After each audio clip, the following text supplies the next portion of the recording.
Hi, I'm Sigrid. And let me tell you something. Getting food poisoning was the least painful part of my story. It started with a fever, a stomachache so bad I could barely stand. I thought my family would be there for me. Instead, they packed their bags, took my credit card, and left for Los Angeles. Without me. "We're off to Hollywood. Don't call." That's what they said as I lay there, barely able to move. But that was just the beginning. The betrayal ran deeper than I ever imagined. They drained my bank account. They sabotaged my career.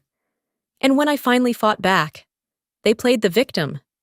I woke up to a sharp pain twisting in my stomach, the kind that sent waves of nausea rolling through my body. My skin felt clammy, my head light, and the room spun as I tried to sit up. Something was wrong. I barely managed to grab my phone from the nightstand, my fingers trembling as I typed a message.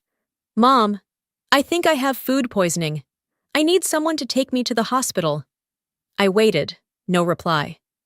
I tried calling, pressing the phone against my ear while my body shivered under the thin blanket. The ringing seemed to last forever before it went to voicemail. I tried again. Nothing. Through the thin walls of my apartment, I could hear them. My mother's voice, high and animated, talking about hotel bookings. My sister, Vesper, laughing. The clinking of coffee cups. I forced myself up, gripping the wall as I stumbled toward the living room. My vision blurred, but I could still make them out. Mom adjusting her travel scarf in the mirror. Vesper lounging on the couch with her legs tucked under her, scrolling through her phone. I cleared my throat. "Mom!" She barely glanced at me. "Honey, you look awful." "I feel awful," I rasped. "I think I need to go to the ER." She sighed, setting her purse down. "Oh, sweetheart, you're just overreacting. It's probably just a stomach bug. Rest, drink some water, you'll be fine." Vesper snorted. "Yeah, take a Tums or something. We're leaving soon." I gripped the doorframe for support. "I can barely stand up." Mom turned back to the mirror, fixing her lipstick. "Sigrid, we have a flight to catch." I blinked.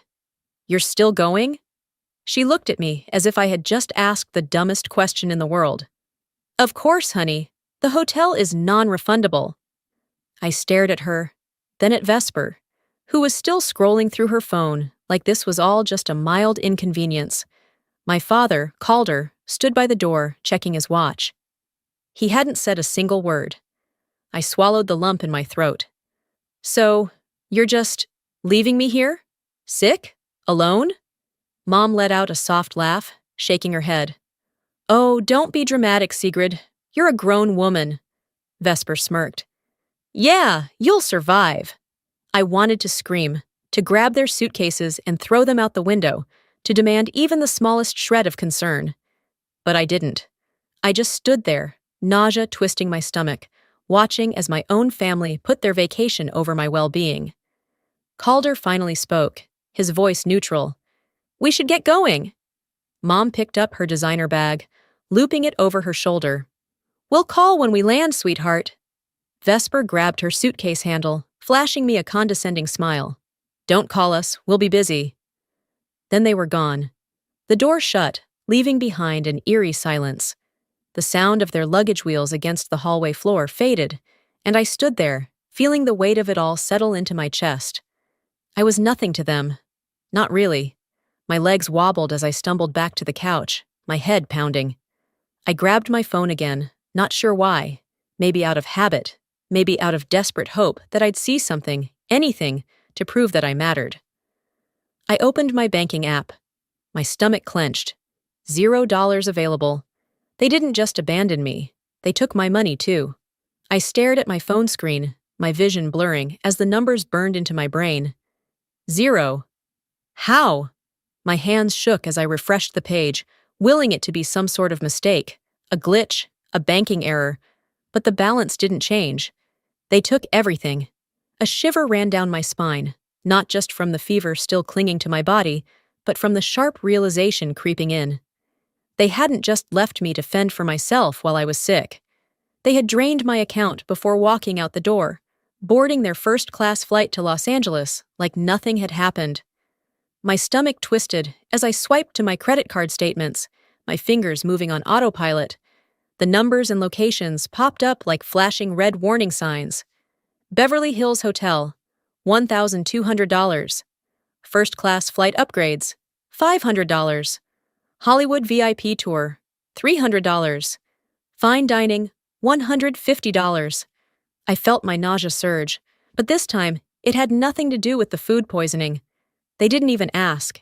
They just took it. I gripped the phone so tightly my knuckles ached. No, this wasn't happening. This couldn't be happening. I tried to breathe through the dizziness, but the betrayal sat heavy in my chest, pressing down like a weight I couldn't shake off. My body screamed for rest, for sleep, for anything but this. But my mind was already spiraling. I needed answers. Now I hit the call button, dialing my mother first. Ring, voicemail. I tried again. Straight to voicemail. I clenched my jaw and tried my father next, knowing deep down that it was useless. Nothing. Fine. I scrolled down, my thumb hovering over Vesper's name. Before I could call, a text popped up from her instead. Vesper.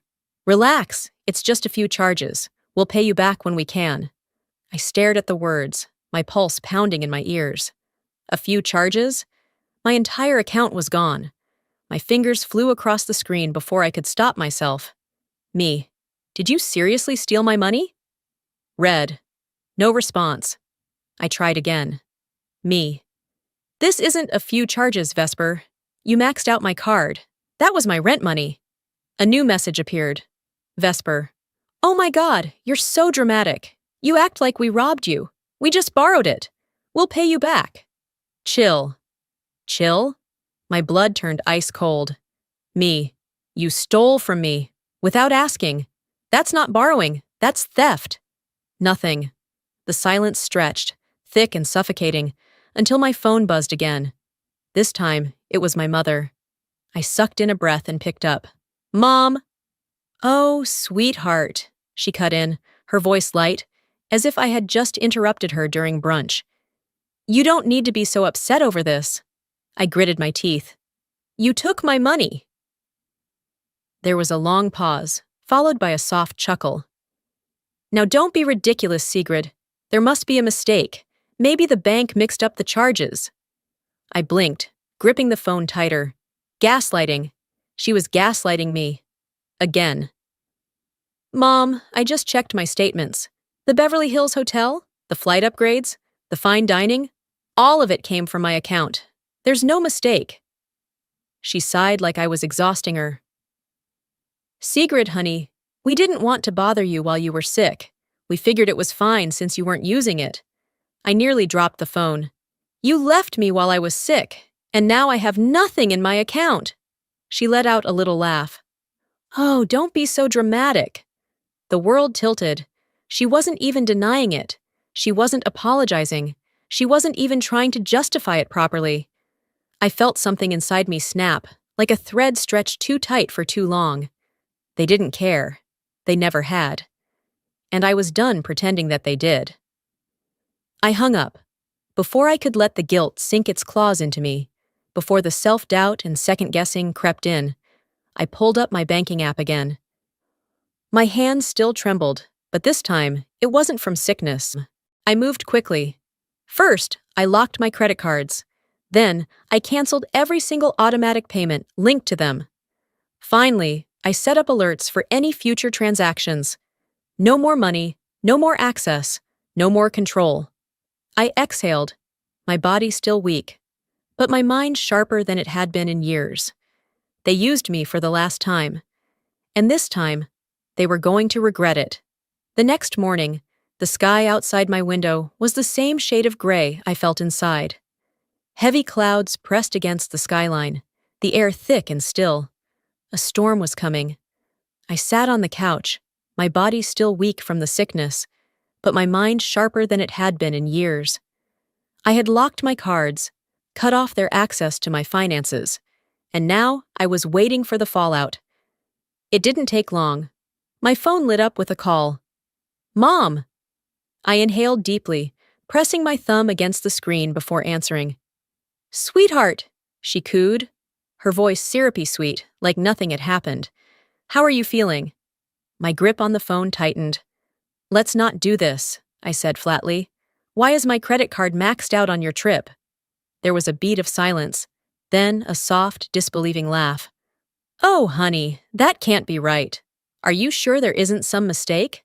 Don't play dumb with me, Mom. I checked the charges.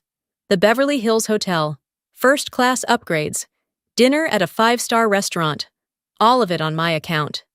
She tisked. Well, maybe the bank got things mixed up. You know how those systems are. I felt my stomach turn. Are you seriously blaming the bank? She sighed, exasperated. Why are you making this a fight? It's just a misunderstanding. There it was. The same script she had used on me my whole life. Downplay, deflect, dismiss. I shut my eyes, gripping my knee to ground myself. This isn't a misunderstanding, I said, my voice low and firm. It's a pattern. A sharp exhale came from the other end. Sigrid, honestly, you're being ridiculous. Ridiculous. That word alone sent me spiraling back through years of memories. I was 16, working weekends at a grocery store to save up for a car. One day, I came home to find my savings wiped clean. Mom had borrowed it to cover rent. You should be proud to help the family, she had said, her tone almost scolding, like I was the selfish one. This is what responsible daughters do. I was 19, working 2 part-time jobs while taking full-time college courses. Vesper was on a fully paid semester abroad, courtesy of my parents. It's only fair, Mom had told me. She's older. She deserves it more. I was 23, fresh out of college, drowning in student debt. Every paycheck I earned went toward my family's bills while Vesper spent her days shopping, jobless by choice. Mom's reasoning? You're doing so well. You can afford to help a little longer. I was never their daughter. I was their safety net. I snapped back to the present, my fingers curling into a fist. Mom, let's cut the crap. You didn't lose your card. You used mine. Watch your tone, young lady, she snapped, her fake sweetness vanishing in an instant. No. My voice was calm but unyielding. You don't get to play the victim, not this time. Silence. I could practically hear her seething on the other end. I'm done funding your vacations. I'm done being your bank. I locked my accounts. You're on your own. Her voice rose. You ungrateful little... Click. I hung up. For the first time, I didn't feel guilty. I didn't feel the usual wave of self-doubt creeping in. I felt free. But freedom, I knew, always came with a price. Thunder rumbled in the distance. My phone vibrated again. Vesper. I stared at the screen, my pulse steady. Let's see what she had to say. The vibration of my phone rattled against the nightstand, dragging me out of a restless sleep. My body still felt sluggish from the last few days, but it wasn't sickness that twisted in my gut anymore. It was something worse, anticipation. I reached for my phone, squinting against the glow of the screen. 27 missed calls, 18 unread messages. Vesper. My stomach tightened as I scrolled through them. Vesper. You didn't have to be so dramatic, you know. Vesper. Mom is crying. Are you happy now? Vesper. Fix this, Sigrid. We're family. I let out a slow breath, my grip tightening. Family. That word didn't mean what it used to, not anymore. I locked my phone without responding. I didn't have the energy for another pointless back and forth. They had crossed a line, and I wasn't about to be guilt-tripped into pretending otherwise. Today, I had bigger things to focus on. I forced myself out of bed, ignoring the way my limbs ached, and went about my morning routine. Coffee, shower, get dressed. Everything mechanical, everything controlled. By the time I stepped outside, the rain had stopped, but the air was thick with the promise of another storm. I didn't care. I had work to do. The first sign that something was wrong came an hour into my day. Sigrid, a voice called from behind me. I turned to see Mr. Thorne, my boss, standing at my desk with a look I couldn't quite read. Can you step into my office? A cold prickle ran down my spine, but I nodded, following him inside. He closed the door, then walked over to his computer, turning the screen toward me. "Did you send this?" I leaned forward, my breath hitching as I scanned the email. It was from my company account, but it wasn't from me. Fake secret email. "I don't have time for your nonsense. Find someone else to deal with this." My pulse pounded in my ears. I never sent this," I said, my voice barely above a whisper. Mr. Thorne studied me. "It came from your account." I swallowed hard, my hands trembling as I scanned the email details. And then I saw it. The IP address. It wasn't from my work laptop. It wasn't even from my apartment. It was from an out-of-state location. Los Angeles. My breath hitched. Vesper. That bitch. I clenched my fists, my nails digging into my palms, as a slow, simmering rage replaced the shock. "I swear to you, I did not send that email," I said, my voice steel now. "Someone hacked into my account." Mr. Thorne studied me for a moment, then exhaled. "It is already looking into it. I hope, for your sake, you're telling the truth." "I am." I stood, my entire body trembling as I walked out of his office, barely registering the murmured conversations around me. By the time I stepped outside, the crisp air barely cooled the heat burning under my skin. I pulled out my phone and dialed. She picked up on the second ring. "Well, that was fast," Vesper mused, her voice dripping with fake innocence. "What the hell did you do?" A short pause, then a soft, amused chuckle. "You're going to have to be more specific, little sis." My jaw locked. "You sent that email. You tried to sabotage my job." Another pause, then laughter. "I didn't try," she corrected. "I did." My grip on the phone tightened. "What the hell is wrong with you?" "Oh, please," she scoffed. "I was just giving you a little break. You were always working too much anyway." I felt something snap inside me. "You're insane."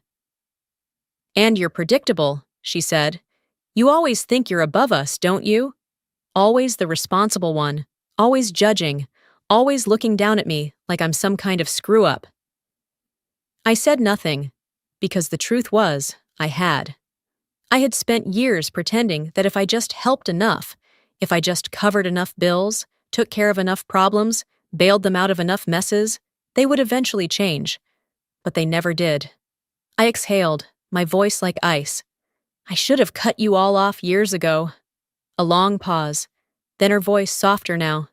"Then do it." Click. She hung up. I stood there, staring at my reflection in the building's glass doors, my heart hammering in my chest. They weren't going to stop. They weren't going to change. They wanted a fight? Fine. Let's see how far they were willing to go.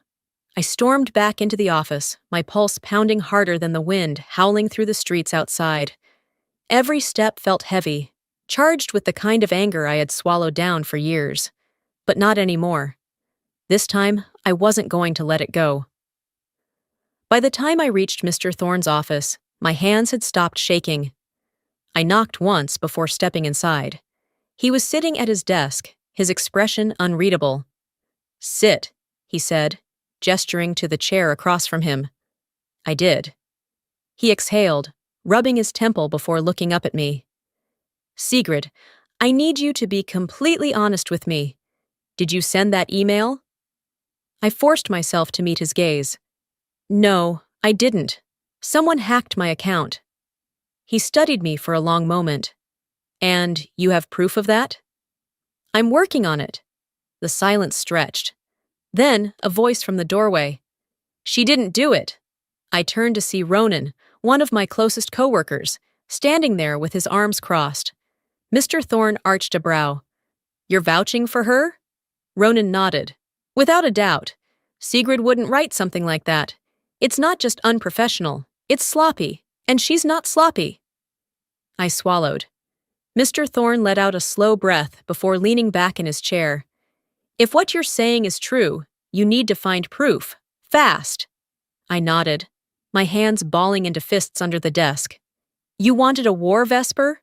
I thought, my jaw tightening. "You've got one." The moment I stepped out of the office, I pulled out my phone and called her. She answered almost immediately, her voice casual. Miss me already? I saw red. You're going to undo what you did. A beat of silence, then a soft chuckle. Why would I do that? You deserve a little humility. My grip on the phone tightened. You think this is about humility? You committed fraud. She scoffed. Oh, please. No one will care. It's just a silly email. I exhaled sharply, forcing myself to stay calm. You don't get it, do you? I will bury you for this. Her amusement faltered. Doc. Whatever. You can't do anything to me. I smiled, though there was nothing kind about it. Watch me. An hour later, I had everything ready. Screenshots of the fraudulent email, proof of my IP address not matching the sender, and a formal complaint drafted to HR. But first, I gave Vesper one last chance. I called her again, this time without an ounce of hesitation. She picked up, her voice sharper. What now? I didn't waste time. If you don't fix this, I'm pressing charges for fraud and identity theft. A beat of silence, then a laugh, this one forced. You wouldn't dare. I leaned back in my chair, calm now. Try me. I could hear her exhale through the line. Then, after a long pause, fine, whatever, I'll fix it. I didn't thank her. I simply hung up. And just like that, the power shifted. I took a deep breath, steadying myself. I wasn't naive enough to think this was over. This was just the first battle. My inbox pinged. I clicked it open, my stomach twisting as I read the subject line. HR email. We need to discuss the integrity of your work at the company. Please schedule a meeting as soon as possible. I clenched my jaw, locking my phone. The fight had just begun. I sat in the stiff chair across from HR, my hands gripping the armrests as I forced myself to breathe evenly. The walls of the conference room felt too small, the fluorescent lighting too harsh.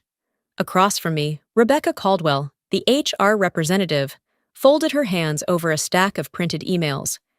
She was watching me like I was a ticking time bomb. Sigrid, she started, her voice too careful, too measured. There have been concerns about professionalism based on recent emails sent from your company account. I kept my expression neutral. I didn't send those emails. Rebecca arched a brow. That's a serious claim. Do you have proof? I had expected that. I reached into my bag, pulling out the printed logs from IT. Right here. The emails weren't sent from my IP address or any of my devices. I'm the victim of an attack, fraud and identity theft. She took the papers, scanning them. I could see the moment doubt crept in. Give us some time to review this, she finally said. We'll be in touch. I left the meeting room with a weight still pressing on my chest. They hadn't outright accused me of lying, but the suspicion was there. And until they cleared my name, that stain would linger. I clenched my fists. They tried to ruin my career. Now they're about to regret it. The elevator ride to my apartment felt longer than usual. I was exhausted, drained from the constant battles. All I wanted was to lock my door, take a hot shower, and figure out my next move. But the moment I stepped into the hallway, I knew something was wrong. They were here. My mother, Lenora, stood at my door, her coat draped over her shoulders like she was some grieving widow. Calder, my father, was next to her, silent as always. And then there was Vesper, leaning against the wall, arms crossed, smirking like she had already won. My stomach turned. I gritted my teeth, forcing my voice to stay calm. What are you doing here? Lenora's lips pressed into a thin line. We need to talk. No, I said immediately. You need to leave. Vesper rolled her eyes. Oh, come on, don't be so childish. You're making this worse than it has to be. My fingers curled into fists. Making this worse. You sabotaged my job, stole my money, and now you're standing outside my home like I owe you an explanation? Calder finally spoke, his voice as empty as ever. We're still family, Sigrid. You can't just cut us off like this. Something in me snapped. You don't get to tell me what I can and can't do. I shot back. Not after everything you've done. Lenora sighed like I was exhausting her. Listen, your sister needs help, And we need money to get back from Los Angeles. I barked out a laugh. That sounds like a you problem. Her face hardened. Don't be selfish. After everything we've done for you. My blood boiled. You mean after everything I've done for you? I snapped. I paid your bills, covered your expenses, made sure you never had to lift a damn finger. And the second I stopped, you ran out of money. Lenora's jaw clenched. We are your family, she hissed. And I'm done being your ATM, I shot back. She took a step forward, and instinctively, I moved to block the doorway. Move, she said. Get out, I countered. Vesper let out a dramatic sigh. Are you really going to call the cops on your own mother? I met her gaze, cold and unwavering. Yes. I pulled out my phone, my thumb hovering over the dial pad. Lenora's expression twisted, a flicker of uncertainty finally breaking through her righteous anger. You wouldn't dare, she whispered. I met her gaze, steady. Try me. Silence. Then Lenora's mask finally cracked. Fine, she spat. You're just like your father, weak and ungrateful. That was it. I hit dial. 911, what's your emergency? My family is trespassing on my property and refusing to leave, I said, loud enough for them to hear. I need officers at my apartment immediately. The effect was instant. Calder stepped back first. Let's go, he muttered under his breath. Vesper glared at me, her jaw clenched. Unbelievable! You'd do this to us? You did this to yourselves, I said, voice unwavering. They left, but I knew. This wasn't over. I exhaled, my hands still shaking as I locked the door behind me. Then my phone buzzed. Vesper, you just made the biggest mistake of your life. I stared at the message for a long moment. Then I deleted it. If this was war, I was going to win. I woke up to the sound of my phone vibrating nonstop. The cold morning air seeped through the cracks in my apartment's windows, but that wasn't why I shivered. I had a feeling, a gut-wrenching, skin-crawling feeling, that something had happened. I reached for my phone, my fingers stiff from sleep, and the second I unlocked it, I knew. My name was everywhere. Family group chats, Facebook posts, Instagram stories. They had gone public. I sat up, my stomach twisting as I clicked the first notification. A Facebook post from Lenora, my mother. It breaks my heart to see how money can turn a daughter against her own family. We raised her with love, and now she treats us like strangers. After everything we've sacrificed for her, she has abandoned us in our time of need. Please pray for her soul. I blinked. What? The hell? My eyes dropped to the comments. Random commenter. How could she do that to her own parents? Another commenter. Family always comes first. Disgusting behavior. Aunt Marjorie. Oh, Lenora, I had no idea you were suffering like this. Stay strong. I gripped the phone, my breath shallow. They just made this war public. And then, because my family didn't believe in stopping at one stab in the back, I got the second blow. Vesper's Instagram story. I clicked it, my heart beat like a war drum. Not many people know this, but Sigrid has a history of being selfish. She even stole money from our parents before. This isn't new. We've always had to take care of her, even when she refused to take care of us. I felt something inside me snap. They weren't just playing the victim, they were rewriting history. I had spent years sacrificing for them, years covering their expenses, their bad choices, their entire lives while they drained me dry. And now I was the villain? No.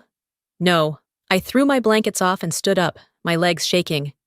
My reflection in the window looked foreign, eyes dark with exhaustion, hair a tangled mess, jaw clenched so tightly it ached. I inhaled once, slowly. Then I fought back. I opened Facebook and started typing. My fingers flew over the keyboard, the words spilling out like wildfire. Sigrid's post. I never wanted to bring family drama online, but since my mother and sister decided to attack my reputation publicly, here are the facts. 1. My family stole money from me to fund their luxury trip to Los Angeles while I was sick in bed. 2. My mother has never worked a day in her life, and my father stood by while they manipulated me into paying their bills for years. 3. My sister Vesper lost her job over a year ago and has been refusing to work, instead relying on others to support her lifestyle. 4.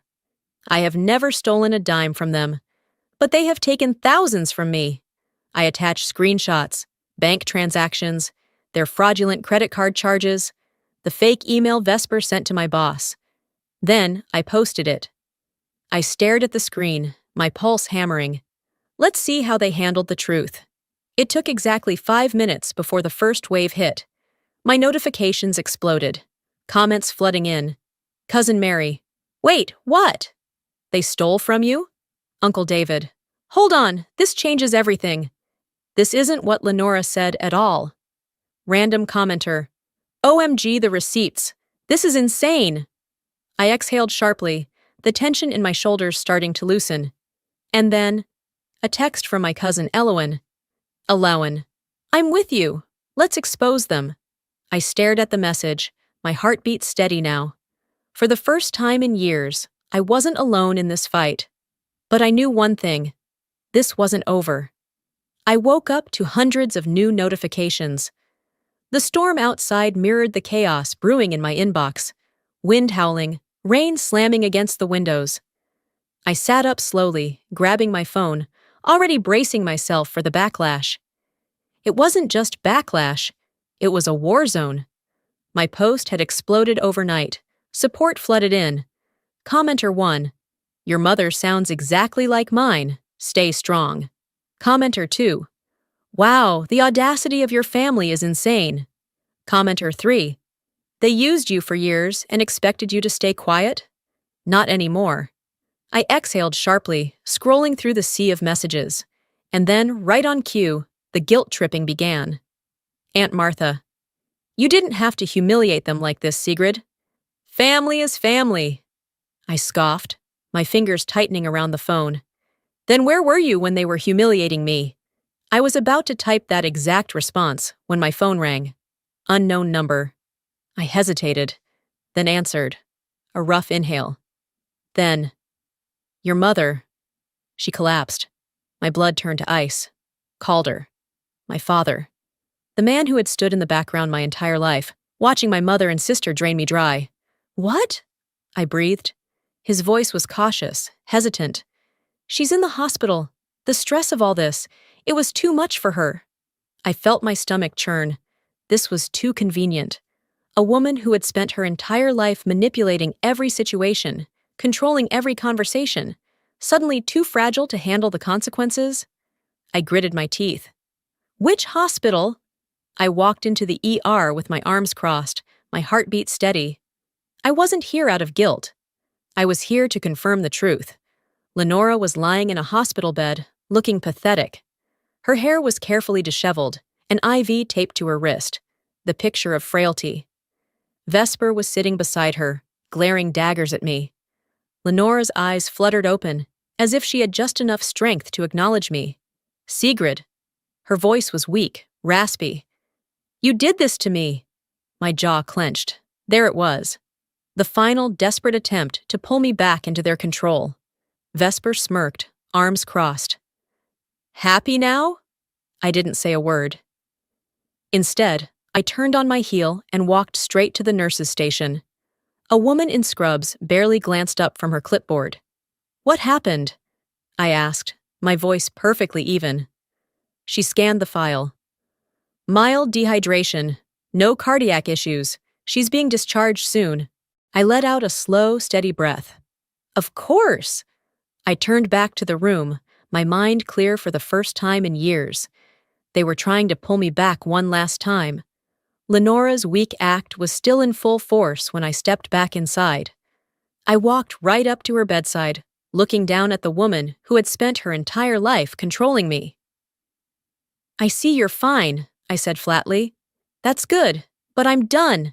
Her eyes flashed. You can't just… I already did. I turned to leave, but before I could take 2 steps, Vesper lunged. her fingers wrapped around my arm in a bruising grip. "You think you can just cut us off?" she hissed, her nails digging into my skin. I met her gaze, calm and unshaken. "Watch me." I yanked my arm free and walked out without looking back. The cold air hit me like a slap as I stepped outside, filling my lungs with something that almost felt like freedom. My phone buzzed. Email notification. I glanced at the sender. Mr. Thorne. Subject, your job. I hesitated, my thumb hovering over the screen. Then, for the first time in a long while, I felt hope. 3 months. It had been 3 months since I had last seen them, last heard their voices, last let their words worm their way under my skin. And in those 3 months, my life had transformed in ways I never thought possible. I wasn't living in reaction anymore. I was living in control. I had cut off every single financial tie to my family. No more money funneled into their endless cycle of irresponsibility. No more late-night guilt-tripping phone calls about bills they never intended to pay themselves. I had won my battle at work. After the dust settled from Vesper's sabotage, the truth came out. Mr. Thorne had reviewed the security logs and confirmed that the fraudulent email had originated from an IP in Los Angeles, not my devices. Vesper's pathetic attempt to ruin me had backfired spectacularly. And in the most ironic twist of all, I had been promoted. I was now overseeing a major campaign, making more money than ever, and, most importantly, finally enjoying my job again. Therapy helped, more than I expected. For the first time, I was learning what my life looked like when it wasn't shaped around the chaos of others. I went to art galleries. I tried new restaurants. I spent lazy Sundays with friends instead of anxiously waiting for the next crisis call from my mother. I traveled. I breathed. And for the first time in years, my mind wasn't weighed down by their voices. I never knew how much space they took up in my head until they were gone. The suitcase sat neatly by the door, packed with everything I needed for my long overdue trip. Rome, the city I had once planned to see with my parents. The trip I had meticulously arranged, only for them to steal it from me. But this time, I was going alone. I glanced at the clock. My flight was in 5 hours, just enough time for one last email check before I left. I opened my inbox, scrolled, deleted spam, approved a final work memo, and then, one new message. The sender made my stomach clench. Calder, father. The subject line was simple. I'm sorry. I stared at it for a long time before clicking. Sigrid, I know you don't owe us anything. I just wanted you to know that I see what we did. I see it now. And I'm sorry. I don't expect forgiveness. I just needed you to know that. Take care, Dad. I read it twice. I didn't cry. I didn't feel anger, just quiet understanding. Maybe he meant it. Maybe he didn't. Maybe he was still playing a role, or maybe for the first time in his life, he was telling the truth. Either way, it wasn't my burden to carry anymore. I hovered over the reply button. Then, I deleted the email. No response, no closure, just silence. The airport was buzzing with energy, the kind of restless excitement that only travel could bring. I moved through the terminal with ease, my steps light, my mind clear. At the gate, a flight attendant greeted me with a warm smile. Welcome aboard, business or pleasure? I smiled back, adjusting the strap of my bag. Pleasure, definitely pleasure. As I settled into my seat, I pulled out my phone one last time. A new message, not from my family, from a friend, a real friend. I chuckled, shaking my head as I typed out a quick reply. Then, I locked my phone, leaned back, and let out a breath I felt like I had been holding for years. I was free. I wasn't their victim anymore. I was me. And my life. It was finally mine.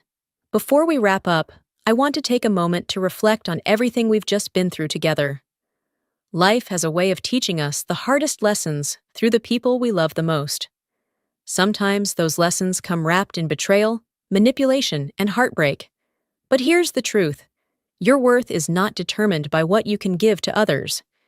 You are not obligated to sacrifice your peace, your happiness, or your success to maintain toxic relationships. Cutting off family is never easy. Society tells us that family is everything, but what if your family is the very thing holding you back? What if they take and take until there's nothing left of you? You don't owe them your destruction. You don't have to set yourself on fire to keep others warm. I learned that the hard way. But here's what I want you to take from this. It's okay to walk away. It's okay to choose yourself. The people who truly love you won't demand your suffering as proof of your loyalty. So, now I ask you, have you ever had to walk away from someone you once thought would always be there for you? Have you ever had to rebuild yourself after realizing the people closest to you never truly had your best interests at heart? If this story resonated with you, drop a 1 in the comments or tell me where you're watching from. And if you've ever been through something similar, I'd love to hear your story, because trust me, you're not alone. If you enjoyed this video, make sure to subscribe so you don't miss the next one. There are so many more powerful stories to tell, and I can't wait to share them with you. Until next time, take care of yourself first.